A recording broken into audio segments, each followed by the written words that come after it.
ಸಂಖ್ಯೆಯಲ್ಲಿದ್ದಾರೆ. ಅವರಿಗೆ ಶೌಚಾಲಯವನ್ನು ಕಟ್ಟಿಸಿಕೊಟ್ಟಿದ್ಯಾರು? ಅವರಿಗೆ ಉಚಿತ ಗ್ಯಾಸ್ ಸ್ಟವ್ ಮತ್ತು ಸಿಲಿಂಡರ್ ಅನ್ನ ಕೊಟ್ಟಿದ್ಯಾರು? ನಲ್ಲಿ ಮೂಲಕ ನೀರನ್ನ ಕೊಡಬೇಕನ್ನುವಂತ ಜಲ್ ಜೀವನ್ ಮಿಷನ್ ಅನ್ನ ಮಾಡಿದವರು ಯಾರು?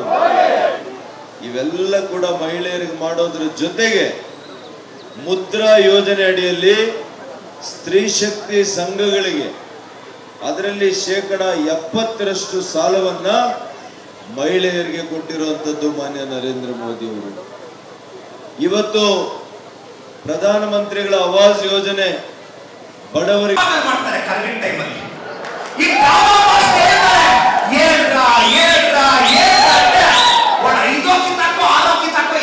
ಅಣ್ಣ నువ్వు ఏడిస్తే కన్నీళ్ళు తొచ్చి ఇంకా తొడుచుకోవాలన్నా రాకపోతే అడ్డు పెట్టుకుంటా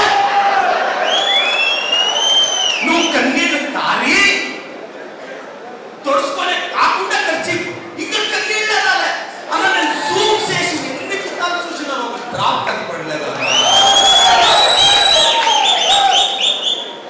నన్ను గమనిస్తూ ನನಗೆ ಇವಾಗ ಕೂಡ ಅನ್ಕೊಂಡೆ ನಾನು ಸುಧಾಕರ್ ಅವ್ರ ಬಗ್ಗೆ ಮಾತಾಡಬಾರ್ದು. ಅಣ್ಣ ಈ ದೇವಸ್ಥಾನದ ಹತ್ರ ಹೋದ್ರೆ ಹಳೆ ಲವರ್ ಕಾಣಿಸಿದ್ರೆ ಎಲ್ಲ ಕಕ್ಕ ಬರಲ್ಲ. ಹಂಗೆ ಸುಧಾಕರ್ ಹೆಸರು ಎತ್ತಿದ್ರೆ ಅದು ಏನಾಗುತ್ತೆ ಅನ್ನೋ ನನಗೆ ಗೊತ್ತಿಲ್ಲ. ನಾನು ಈಗ ಡಿಸೈಡ್ ಹತ್ರ ಮಾತಾಡಬಾರ್ದು ನನ್ನ ಕೈಯಲ್ಲಿ ಆಗ್ತಿಲ್ಲ. ಈಗಿಂದ ಒಂದು ಸೋತ್ಕೋತಾರೆ. ಈಗ 4 ಗಂಟೆಗಳು ಮಾತಾಡಕ್ಕೆ. ನಮಸ್ತೆ ಸ್ನೇಹಿತರೆ, KLN ಟ್ರೆಂಡಿಂಗ್ ಅಪ್ಡೇಟ್ಸ್ಗೆ ಸ್ವಾಗತ.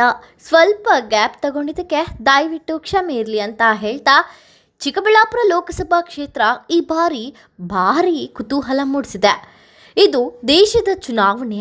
ಬಿಜೆಪಿಯಲ್ಲಿ ಡಾಕ್ಟರ್ ಕೆ ಸುಧಾಕರ್ ಅಭ್ಯರ್ಥಿಯಾಗಿದ್ದರೆ ಕಾಂಗ್ರೆಸ್ನಲ್ಲಿ ರಕ್ಷಾರಾಮಯ್ಯನವರು ಅಭ್ಯರ್ಥಿಯಾಗಿದ್ದಾರೆ. ಆದರೆ ಕ್ಷೇತ್ರದಲ್ಲಿ ಮಾತ್ರ ರಕ್ಷಾರಾಮಯ್ಯನವರಿಗಿಂತ ಶಾಸಕ ಪ್ರದೀಪ್ ಈಶ್ವರ್ ಸೌಂಡೇ ಹೆಚ್ಚಾಗಿದೆ. ಇವರಿಬ್ಬರ ಬಲಾಬಲದ ಬಗ್ಗೆ ಕೆಲ ಮಾಹಿತಿಯನ್ನ ನಿಮ್ಮ ಮುಂದೆ ಇಡ್ತೀನಿ. ಅದಕ್ಕೂ ಮುನ್ನ ನಮ್ಮ ಚಾನಲನ್ನು ಇನ್ನೂ ಸಬ್ಸ್ಕ್ರೈಬ್ ಆಗಿಲ್ಲ ಅಂದರೆ ಈಗಲೇ ಸಬ್ಸ್ಕ್ರೈಬ್ ಆಗಿ ಬೆಲ್ ಐಕಾನ್ ಮೇಲೆ ಕ್ಲಿಕ್ ಮಾಡಿ. ಸ್ನೇಹಿತರೆ, ಲೋಕಸಭಾ ಚುನಾವಣೆಗೆ ಕೆಲವೇ ದಿನಗಳು ಬಾಕಿ ಇದೆ. ಇದು ಅಂತಿಂತ ಚುನಾವಣೆ ಅಲ್ಲ, ದೇಶದ ಚುನಾವಣೆ. ಕೇಂದ್ರದಲ್ಲಿ ದೇಶದ ಮುಂದಾಳತ್ವ ಯಾರು ವಹಿಸ್ಕೋಬೇಕು ಅನ್ನೋ ಲೆಕ್ಕಾಚಾರದ ಚುನಾವಣೆ. ಇನ್ನು ಅಭ್ಯರ್ಥಿಗಳ ವಿಚಾರಕ್ಕೆ ಬಂದರೆ, ಬಿಜೆಪಿಯಲ್ಲಿ ಡಾಕ್ಟರ್ ಕೆ ಸುಧಾಕರ್ ಅವರು ಬಿಜೆಪಿ ಪಕ್ಷದಿಂದ ಲೋಕಕಣದಲ್ಲಿ ನಿಂತಿದ್ದಾರೆ. ದೇಶದ ಭದ್ರತೆಗಾಗಿ ಮೋದಿಗೆ ಮತ ನೀಡಿ ಗೆಲ್ಲಿಸಿ ಎನ್ನುವ ಮೂಲಕ ಮತ ಪ್ರಚಾರದಲ್ಲಿ ತೊಡಗಿದ್ದಾರೆ. ಆದರೆ ಕಾಂಗ್ರೆಸ್ನಲ್ಲಿ ಅಭ್ಯರ್ಥಿ ರಕ್ಷಾರಾಮಯ್ಯ, ಆದರೆ ಶಾಸಕ ಪ್ರದೀಪ್ ಈಶ್ವರ್ ಸೌಂಡ್ ಜೋರಾಗಿದೆ. ಹೋದಲ್ಲಿ ಬಂದಲ್ಲಿ ಫಿಲ್ಮಿ ಡೈಲಾಗ್ಗಳಿಂದ ಎದುರಾಳಿಯನ್ನು ಟೀಕೆ ಮಾಡೋದ್ರಲ್ಲಿ ಮಗ್ನರಾಗಿದ್ದಾರೆ. ರಕ್ಷಾರಾಮಯ್ಯನವರಿಗೆ ಮತ ನೀಡಿ ಅಂತ ಸರ್ಕಾರದ ಗ್ಯಾರಂಟಿ ಯೋಜನೆಗಳನ್ನು ಮುಂದಿಟ್ಟುಕೊಂಡು ಧೂಮ್ ಧಾಮ್ ಅಂತ ಪ್ರಚಾರ ಮಾಡ್ತಿದ್ದಾರೆ.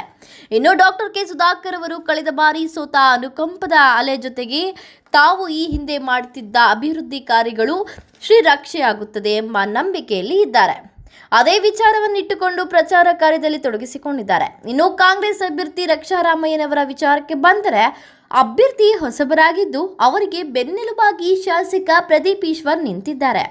ಕಳೆದ ಬಾರಿ ಅಚ್ಚರಿಯಾಗಿ ಗೆದ್ದು ಬೀಗಿದ್ದ ಶಾಸಕ ಪ್ರದೀಪ್ ಈಶ್ವರ್ ಬಂದಲ್ಲಿ ಹೋದಲ್ಲೆಲ್ಲ ತಮ್ಮ ಮ್ಯಾನರಿಸಂನಿಂದಲೇ ಫಿಲ್ಮಿ ಡೈಲಾಗ್ ಹೊಡೆದು ಮತದಾರರನ್ನು ರಂಜಿಸುತ್ತಿದ್ದಾರೆ. ಹೋದಲ್ಲಿ ಬಂದಲ್ಲೆಲ್ಲ ಡಾಕ್ಟರ್ ಕೆ ಸುಧಾಕರ್ ಅವರ ಮೇಲಿನ ವೈಯಕ್ತಿಕ ಟೀಕೆಗಳನ್ನೇ ಅಸ್ತ್ರವಾಗಿ ಬಳಸಿಕೊಂಡಿದ್ದಾರೆ. ಆದರೆ ಇವರಿಗೆ ರಾಜ್ಯ ಸರ್ಕಾರ ಜನತೆಗೆ ಕೊಟ್ಟಿರುವ ಗ್ಯಾರಂಟಿ ಯೋಜನೆಗಳು ಕೈ ಹಿಡಿಯುತ್ತದೆ ಅನ್ನೋ ನಂಬಿಕೆಯಲ್ಲಿದೆ. ಆದರೆ ಇದುವರೆಗೂ ಅವರ ಬಾಯಿಂದ ಕಾಂಗ್ರೆಸ್ ಪ್ರಧಾನಿ ಅಭ್ಯರ್ಥಿ ಯಾರೆಂಬುದೇ ಇನ್ನೂ ಹೊರಬಿದ್ದಿಲ್ಲ. ಇನ್ನು ಕ್ಷೇತ್ರದ ಜನರ ವಿಚಾರಕ್ಕೆ ಬಂದರೆ, ಕ್ಷೇತ್ರದಲ್ಲಿ ಮೋದಿ ಅಲೆ ಬಿಜೆಪಿಗೆ ಪ್ಲಸ್ ಆಗೋದ್ರಲ್ಲಿ ಸಂಶಯನೇ ಇಲ್ಲ. ಇನ್ನು ಕಾಂಗ್ರೆಸ್ಗೆ ಗ್ಯಾರಂಟಿ ಫಲಾನುಭವಿಗಳಲ್ಲಿ 60% ಫಲಾನುಭವಿಗಳು ಖುಷಿಯಾಗಿದ್ರೆ, 20% ಫಲಾನುಭವಿಗಳು ಗ್ಯಾರಂಟಿಗಳಿಂದಲೇ ಹಲವಾರು ಸಮಸ್ಯೆಗಳು ಎದುರಾಗುತ್ತಿವೆ ಅಂತಿದ್ದಾರೆ. ಆದರೆ ಉಳಿದ 20% ಫಲಾನುಭವಿಗಳಿಗೆ ಗ್ಯಾರಂಟಿಯಾಗಿಯೇ ಉಳಿದು ಬಿಟ್ಟಿದೆ ಅಂತ ಸಾರ್ವಜನಿಕ ವಲಯದಲ್ಲಿ ಕೇಳಿ ಬರ್ತಿದೆ. ಜನ ಯಾರಿಗೆ ಜೈ ಅಂತಾರೋ ಮತ್ತೆ ಯಾರಿಗೆ ಕೈ ಕೊಡ್ತಾರೋ ಅನ್ನೋದು ಚುನಾವಣಾ ಫಲಿತಾಂಶ ಹೇಳಬೇಕಷ್ಟೆ. ನೋಡಿದ್ರಲ್ಲ ಸ್ನೇಹಿತರೆ, ಈ ವಿಡಿಯೋ ನಿಮಗೆ ಇಷ್ಟವಾಗಿದೆ ಅಂತ ತಿಳ್ಕೊಳ್ತೀನಿ. ವಿಡಿಯೋಗೆ ಒಂದು ಲೈಕ್ ಕೊಡಿ, ಕಾಮೆಂಟ್ ಮೂಲಕ ನಿಮ್ಮ ಅನಿಸಿಕೆ ತಿಳಿಸಿ. ಮತ್ತೊಂದು ಟ್ರೆಂಡಿಂಗ್ ಅಪ್ಡೇಟ್ನೊಂದಿಗೆ ನಿಮ್ಮ ಮುಂದೆ ಇರ್ತೀನಿ. ಜೈ ಹಿಂದ್, ಜೈ ಕರ್ನಾಟಕ ಮಾತೆ.